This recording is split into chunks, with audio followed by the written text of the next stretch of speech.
Hello everyone, শুভ ষষ্ঠী সবাইকে। এক বছর অপেক্ষার পর আবার দুর্গোৎসব শুরু হয়ে গেছে। তো আমরা ছজন মিলে বেরিয়েছিলাম ঠাকুর দেখতে। মন্দিরে মিশুকে ছেড়ে দেওয়া হয়েছে, ভীষণ মজা করেছে। তারপর আমরা কিছু লোকাল ঠাকুর দেখলাম সবাই মিলে। তারপরে আমরা একটু ফুচকা খেয়ে নিলাম। তারপর ছজন মিলে 3 দিকের রাস্তায় চলে গেলাম। আমি চলে গেলাম স্টেশনে, ওখান থেকে ট্রেন ধরে পৌঁছে গেলাম নিউ গড়িয়া। ওখান থেকে মেট্রো করে নিলাম, মেট্রো করে যাচ্ছি আমি কালীঘাট। সো কালীঘাটে নেমে ওখান থেকে চলে গেলাম লেক মলে। লেক মলে গিয়ে দেখলাম অনি ওয়েট করছে।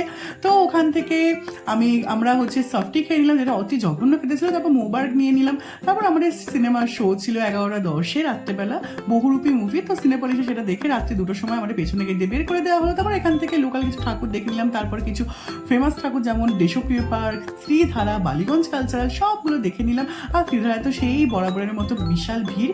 তো এখান থেকে একটু মকটেল খেয়ে নিলাম, অতি জঘন্য খেতে ছিল মেলার মকটেল। তারপর ঠাকুর দেখে আমরা বাড়ি চলে এলাম সকালবেলা। সো চলো, বাই।